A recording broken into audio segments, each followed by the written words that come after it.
Hello students, अभी तक आप लोगों ने जितना सीख लिया है उसमें आप लोगों ने इंटीरियर पैनल के हर एक टाइप को डिज़ाइन करना सीख लिया है। आज आप लोग एक्सटीरियर पैनल को डिज़ाइन करना सीखेंगे। जब आप एक्सटीरियर पैनल को डिज़ाइन करेंगे तो उससे पहले आपको इंटीरियर पैनल डिज़ाइन करना होगा। अगर सिर्फ एक्सटीरियर पैनल डिज़ाइन करने के लिए बोला जाता है तो रूल्स रेगुलेशंस वही फॉलो होते हैं जो इंटीरियर पैनल में फॉलो होते हैं। डिफरेंस सिर्फ एक जगह में आता है जहाँ पर हम मोमेंट के डिस्ट्रीब्यूशन के लिए कोफिशिएंट यूज़ करते हैं। इंटीरियर पैनल में मोमेंट के डिस्ट्रीब्यूशन के लिए जो कोफिशिएंट्स थे वो डायरेक्टली कोड ने प्रोवाइड कर दिए थे। वो उतना ही कोफिशिएंट हमें लगा देना होता था कॉलम स्ट्रिप और मिडिल स्ट्रिप में। लेकिन एक्सटीरियर पैनल के लिए जो हमें कोफिशिएंट्स यूज़ करने हैं वो एक फॉर्मूले से कैलकुलेट होंगे। जैसे कि फर्स्ट देखिए, आप लोगों को दिख रहा है स्क्रीन में कि इंटीरियर निगेटिव डिज़ाइन मोमेंट।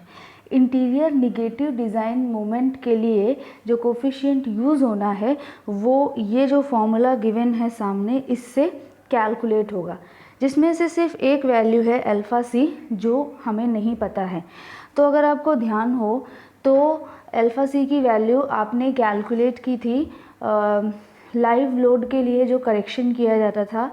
जब हम लोग अल्फ़ा सी की वैल्यू कैलकुलेट करते थे उसको हम लोग चेक करते थे अल्फ़ा सी मिनिमम से।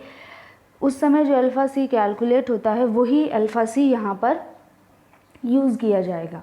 तो वो अल्फ़ा सी एक बार कैलकुलेट हो गया है।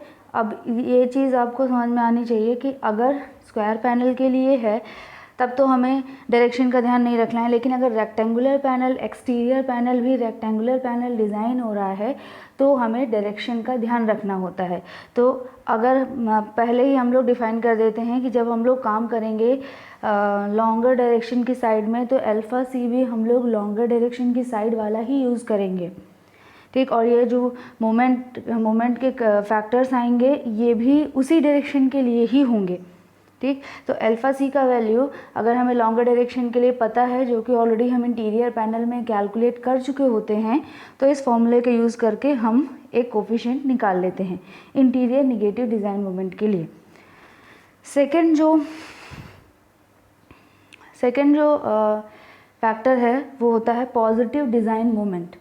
पॉजिटिव डिज़ाइन मोमेंट में भी हमें ये फैक्टर यूज़ किया था। अच्छा, ये जो फैक्टर कैलकुलेट हो रहे हैं ये कॉलम स्ट्रिप में मोमेंट के लिए कैलकुलेट हो रहे हैं, ठीक है।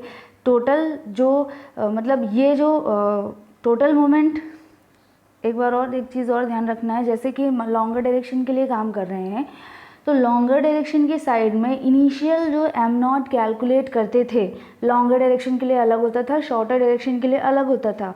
तो लॉन्गर डायरेक्शन के लिए जो एम नॉट कैलकुलेट होता था उस एम नॉट को अगर ध्यान हो इंटीरियर में तो हम लोग पॉजिटिव और निगेटिव में उसे तोड़ देते थे कुछ कोफिशिएंट्स का यूज़ करके। तो यहाँ पर भी हम वही काम करेंगे। टोटल एम नॉट को, एक पर्टिकुलर डायरेक्शन के टोटल एम नॉट को हम लोग पॉजिटिव, निगेटिव में भी दो पार्ट होते हैं, इंटीरियर और एक्सटीरियर, इनमें कट करते हैं। लेकिन इसके लिए डायरेक्टली कोफिशिएंट नहीं दिए गए हैं।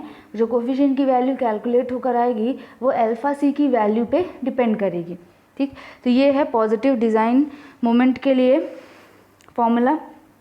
थर्ड जो फॉर्मूला आपको मिलेगा वो एक्सटीरियर निगेटिव डिज़ाइन मोमेंट के लिए ये फॉर्मूला है। ये जो फॉर्मूले हैं वो ऑलरेडी आपको कोड में पेज नंबर 55 में क्लॉज नंबर 31.4.3.3 में ऑलरेडी गिवन है। ये वहीं से ये फॉर्मूला जो है क्लिक किया गया है। एक बार आपने टोटल एम नॉट को इन 3 कैटेगरी में कट कर दिया तो इसके बाद इन तीनों कैटेगरी एम नॉट के इन तीनों पार्ट्स का कितना पार्ट कॉलम स्ट्रिप के थ्रू बियर किया जाएगा और कितना पार्ट मिडिल स्ट्रिप के थ्रू बियर किया जाएगा, ये बात हमें जाननी होती है, ठीक। तो इन तीनों कैटेगरी के बाद हमें जो नेक्स्ट हमें सीखना होता है वो देखिए क्लॉज नंबर 31.5.2 पे जो दिया हुआ है कि कॉलम स्ट्रिप जो है, कॉलम स्ट्रिप कितना लेगा पार्ट कॉलम स्ट्रिप अगर आप एक्सटीरियर सपोर्ट के लिए देखें तो column strip total interior negative moment का 75% लेता है। टोटल इंटीरियर निगेटिव का 75% कॉलम स्ट्रिप बियर कर लेता है और जितना बचता है वो मिडिल स्ट्रिप बियर करता है। इसके अलावा टोटल पॉजिटिव मोमेंट का 60% जो है कॉलम स्ट्रिप बियर कर लेता है और जितना बचता है मोमेंट टोटल पॉजिटिव का 60% बियर करने के बाद जितना बचता है वो मिडिल स्ट्रिप बियर करता है। इसी तरह एक्सटीरियर सपोर्ट के लिए जो एक्सटीरियर निगेटिव बेंडिंग मोमेंट है उसका टोटल कॉलम स्ट्रिप बियर कर लेता है। इसका कोई भी पार्ट मिडिल स्ट्रिप में नहीं जाता है। ये जो पूरा अभी आपको दिख रहा है यही पूरा इसमें ऑलरेडी मेंशन है। जो ये आपको 6 पैराग्राफ्स दिए गए हैं इनका मतलब ही यही है कि कॉलम स्ट्रिप जो है वो टोटल इंटीरियर निगेटिव मोमेंट का 75% बियर करता है और बचा हुआ मिडिल स्ट्रिप बियर करता है। जब आप बात करें एक्सटीरियर निगेटिव बेंडिंग मोमेंट का तो वो पूरा ही कॉलम स्ट्रिप बियर कर लेता है। इसका कोई भी पार्ट मिडिल स्ट्रिप में नहीं जाता। इसके अलावा पॉजिटिव बेंडिंग मोमेंट का 60% कॉलम स्ट्रिप बियर करता है। इसका जितना बच जाता है पार्ट वो मिडिल स्ट्रिप में बियर होता है। सिर्फ इतनी ही बात जो है वो हमें यहाँ पर ध्यान रखनी है। डायरेक्शन का हमें ध्यान रखना है कि जिस डायरेक्शन के लिए काम करें उसी डायरेक्शन की वैल्यूज़ को हमें लेना होता है। सिर्फ यही डिफरेंस है इंटीरियर पैनल और एक्सटीरियर पैनल में। एक बार आपने मोमेंट डिसाइड कर लिए तो आपको रेनफोर्समेंट प्रोवाइड करना आता ही है। हर एक रेनफोर्समेंट प्रोवाइड करते समय बी और डी कितना लेना है वो वैसे ही होगा जैसे इंटीरियर पैनल में होता था, एकदम सेम वैसा ही रहेगा। तो स्टार्ट करिए, एक एग्जांपल लीजिए।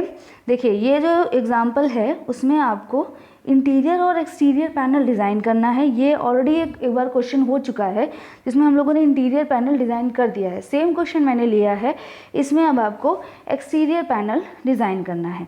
जो एक्सटीरियर पैनल डिज़ाइन करना है तो इंटीरियर पैनल की कुछ वैल्यूज़ जो हैं वो हमें लेनी होंगी, जैसे कि इफ़ेक्टिव डेप्थ की जो वैल्यू है 160 mm थी। टोटल डेप्थ जो है वो 210 mm थी। लॉन्गर डायरेक्शन की साइड में अल्फा सी का वैल्यू जो था वो 0.824 और लॉन्गर डायरेक्शन के लिए एम नॉट जो था वो ये वैल्यू सामने दी हुई है, ये वैल्यू ये, और शॉर्टर डायरेक्शन के लिए अल्फा सी की वैल्यू और उसी डायरेक्शन में एम नॉट की वैल्यू। आगे जो हमें काम करना होता है, अब जब हम लॉन्गर डायरेक्शन के लिए काम कर रहे हैं तो हम लॉन्गर डायरेक्शन वाली वैल्यूज़ लेंगे। इससे हम लोग क्या करेंगे, ये देखिए वही फॉर्मूले लिखे हुए हैं जो फॉर्मूले मैं अभी बता रही थी, उन्हीं सब फॉर्मूले का यूज़ करके हमने ये तीनों वैल्यूज़ जो हैं तीनों कोफिशिएंट कैलकुलेट किए। अब आगे इन्हीं कोफिशिएंट का यूज़ करके हम लोग टोटल मोमेंट कैलकुलेट करेंगे। देखिए टोटल मोमेंट जो हमारे पास था वो ये था, एम नॉट जो था लॉन्गर डायरेक्शन के लिए इतना था।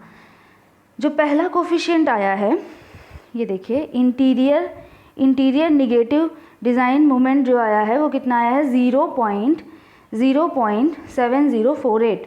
तो 0.7048 ऑफ एम नॉट ये हमारा इंटीरियर निगेटिव हो गया।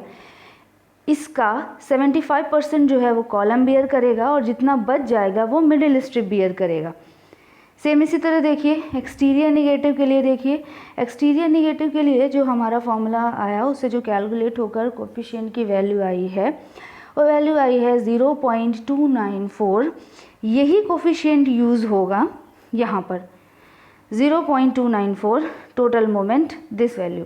इसका टोटल 100% ये बियर करेगा, मिडिल स्ट्रिप में इसका कोई भी पार्ट नहीं जाएगा। अब देखते हैं पॉजिटिव मोमेंट के लिए। पॉजिटिव डिज़ाइन मोमेंट के लिए जो कोफिशिएंट आया है वो आया है 0.504। 0.504 यहाँ पर यूज़ होगा।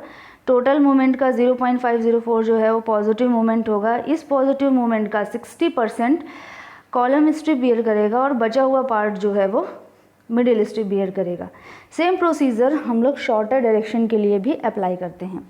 शॉर्टर डायरेक्शन के लिए हम लोग अल्फा सी यूज़ करेंगे, शॉर्टर डायरेक्शन वाला, मतलब 2.6042, और एम नॉट जो यूज़ होगा ये 2034 समथिंग जो वैल्यू है, ये वैल्यू यूज़ होगी।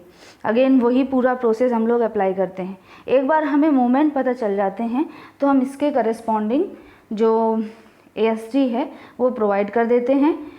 एक डाया सेलेक्ट करते हैं, स्पेसिंग प्रोवाइड करते हैं, और बाकी जो भी रूल हैं वो इंटीरियर पैनल की तरह ही हैं। सिर्फ डिफरेंस कहाँ आता है इंटीरियर पैनल और एक्सटीरियर पैनल में? मोमेंट के डिस्ट्रीब्यूशन में, कॉलम स्ट्रिप और मिडिल स्ट्रिप में मोमेंट के डिस्ट्रीब्यूशन में जो डिफरेंस आता है वही होता है, जो कि यहाँ पर मैंने आपको बता दिया, जो कि बहुत ही इजी केस है। इसमें जो भी आप लोगों को डाउट हो वो आप पूछ सकते हैं। ये लास्ट क्वेश्चन है। इस क्वेश्चन के बाद आप लोगों को फ्लैट स्लैब पूरी तरह कंप्लीट हो चुका है। इसके बाद हम लोग नेक्स्ट यूनिट कवर करेंगे। ठीक है, थैंक यू।